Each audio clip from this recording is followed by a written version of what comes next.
સ્વાગત છે. Vatva community health centre ખાતે દરેક સેવાઓ નિઃશુલ્ક આપવામાં આવે છે. વટવા કોમ્યુનિટી હેલ્થ સેન્ટર ખાતે દાંતની ઓપીડી કે જેમાં રૂટ કેનાલ, દાંતમાં જગ્યા પડી હોય તો ત્યાં સિમેન્ટ ભરવી, તદ ઉપરાંત દાંતની દરેક સારવાર કરવામાં આવે છે. તદ ઉપરાંત હાડકાની ઓપીડી કે જેમાં ફ્રેક્ચર ઇત્યાદિ પણ સારવાર આપવામાં આવે છે. તદ ઉપરાંત આંખને લગતી સારવાર કે જેમાં કેટરેક્ટનું નિદાન કરવું, આંખનું લીધી માપવું, આંખની તપાસ કરવી ઇત્યાદિની સારવાર આપવામાં આવે છે. આ કોમ્યુનિટી હેલ્થ સેન્ટર ખાતે ડોગ બાઇટની ઓપીડી પણ કાર્યરત છે કે જેમાં કૂતરું કરડ્યું હોય, બિલાડી કરડી હોય કે અન્ય કોઈ પણ જનાવરથી જે પણ બાઇટ થયું હોય તેની સારવાર આપવામાં આવે છે અને આ સારવાર 24/7 દરેક દર્દીને આપવામાં આવે છે.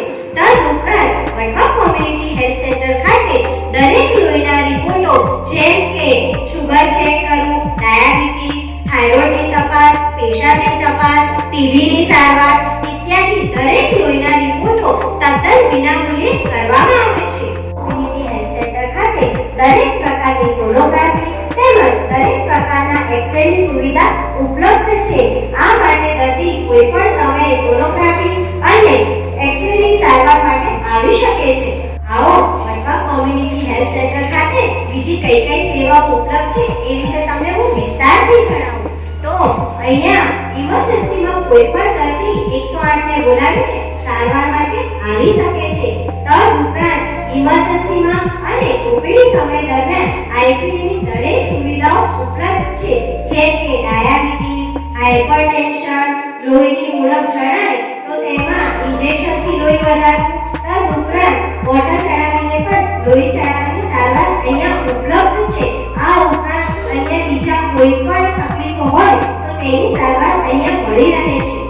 દર્દીની સારવાર એ જ અમારો ઉદ્દેશ છે. વટવા કોમ્યુનિટી હેલ્થ સેન્ટર ખાતે દરેક પ્રકારની ઓપીડીની સારવાર આપવામાં આવે છે જેવી કે general OPD, physician OPD, surgical OPD, નાના બાળકોની સારવાર, દાંતની ઓપીડી, તદ ઉપરાંત હાડકાની ઓપીડી દરેક સારવાર નિઃશુલ્ક આપવામાં આવે છે. તો આવો જાણીએ તેના વિશે વિસ્તારથી.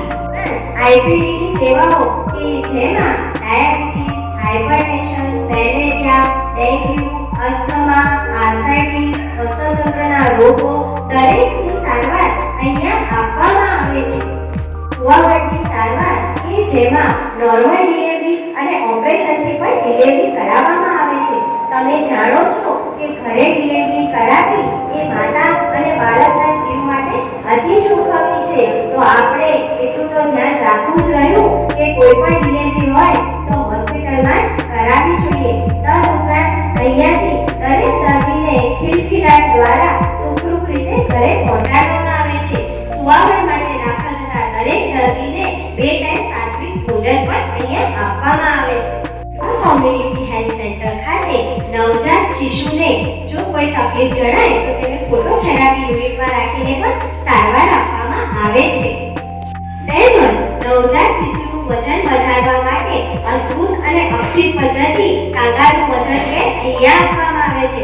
તદ ઉપરાંત માતા અને પિતાને આ વિશે વિસ્તારથી સમજાવવામાં આવે છે કે આ પદ્ધતિ ફક્ત માતા અને પિતા નહીં પણ પરિવારના કોઈ પણ સ્વજન આ પદ્ધતિ અપનાવી અને બાળકનું વજન વધારીને બાળકને સ્વસ્થ બનાવી શકે છે.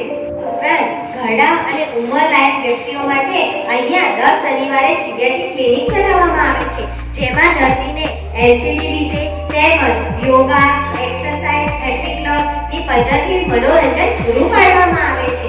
અહીંયા ટીબીની દરેક સારવાર નિઃશુલ્ક આપવામાં આવે છે. તેમાં જો દર્દીને ટીબીની દવાથી કોઈ આડઅસર જણાય તો તેના વિશે સરખી રીતે સમજાવવામાં આવે છે કે જેથી તેની ટીબીની સારવાર દર્દી પૂર્ણ કરે અને દરેક દર્દીને ટીબીની દવાઓ તેમના ઘરે પહોંચાડવામાં આવે છે. તો આવો જાણીએ કુટુંબ નિયોજનની વિવિધ પદ્ધતિઓ વિશે. અહીંયા આવતા દરેક દર્દીને કુટુંબ નિયોજનની પદ્ધતિ વિશે કાઉન્સેલિંગ કરવામાં આવે છે જેમાં કાયમી પદ્ધતિ અને બિનકાયમી પદ્ધતિમાં વપરાતા દરેક સાધનો વિશે વિસ્તારથી સમજાવવામાં આવે છે. કાયમી સૌથી સરસ અને સુવચ્છ એવી આ યોજના પીએમજે યોજના અંતર્ગત અહીંયા દરેક દર્દીને કોઈ પણ સમયે 9 થી 5 માં આવે તો કાર્ડ આપી આપવામાં આવે છે. તદુપરાંત PHC અંતર્ગત સારવાર પણ આપવામાં આવે છે. આ હોસ્પિટલની એક ખૂબ જ સારી વસ્તુ છે કે જેમાં કોઈ પણ દર્દી કોઈ પણ સમયે આવે તો તેને મદદવારી પરથી દરેક માહિતી મળી રહે છે. દર્દીને શું કામ છે, ક્યાં જવું છે, કઈ રીતના સારવાર મળશે તે દરેક માહિતી મદદ ડેસ્ક પરથી મળી જાય છે.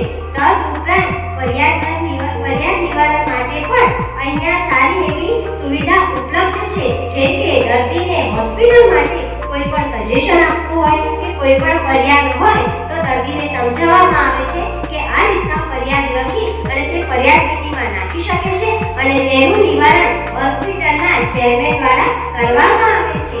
તો આ છે આપણી આ હોસ્પિટલની આટલી સરસ સુવિધા. સ્ત્રીરોગને લગતા ઓપરેશનો કે જેમાં કોથળીનું ઓપરેશન, છાતીની ગાંઠ વગેરે પણ અહીંયા એની સારવાર આપવામાં આવે છે. તદુપરાંત હું તમને બીજું જણાવું તો અહીંયા દરેક પ્રકારની સારવાર તદ્દન વિનામૂલ્યે કરવામાં આવે છે. હોસ્પિટલમાં દર્દી સ્વસ્થ થવા માટે આવે છે તો હોસ્પિટલની સ્વચ્છતાની જવાબદારી તેઓની પણ થાય છે. જો હોસ્પિટલ સ્વચ્છ હશે તો દર્દી જલ્દી સ્વસ્થ થશે. તો હોસ્પિટલની સ્વચ્છતા અંતર્ગત દરેકે ભાગ આપવો એ ખૂબ જ જરૂરી છે. હોસ્પિટલની સ્વચ્છતા એ જ તમારા સ્વસ્થ થવાની નિશાની છે. તો આ હોસ્પિટલમાં આવીએ તો હોસ્પિટલને સ્વસ્થ રાખીને સ્વસ્થ થઈને જ જઈએ. તો તેનું આપણે સૌ ભેગા મળીને ધ્યાન રાખીશું. ચાલો તમને જણાવું અહીંના ડોક્ટરો દ્વારા વિવિધ પદ્ધતિ દ્વારા જે શસ્ત્રક્રિયા કરવામાં આવે છે તે વિશે. અહીંયા સર્જિકલ વિભાગમાં એપેન્ડિક્સ, હરસ, મસા, સારણગાંઠ ઇત્યાદિ ઓપરેશન પણ કરવામાં આવે છે. તદુપરાંત હાડકાના વિવિધ ઓપરેશનો કે જેમાં ફ્રેક્ચર, નસો પર દબાણ આવવું વગેરે પણ આપવામાં આવે છે. જૂની કહેવત છે ને કે પહેલું સુખ એ નિરોગી કાયા. તો આપણે આ હોસ્પિટલની સારવારનો લાભ લઈએ અને સ્વસ્થ રહીએ. આભાર.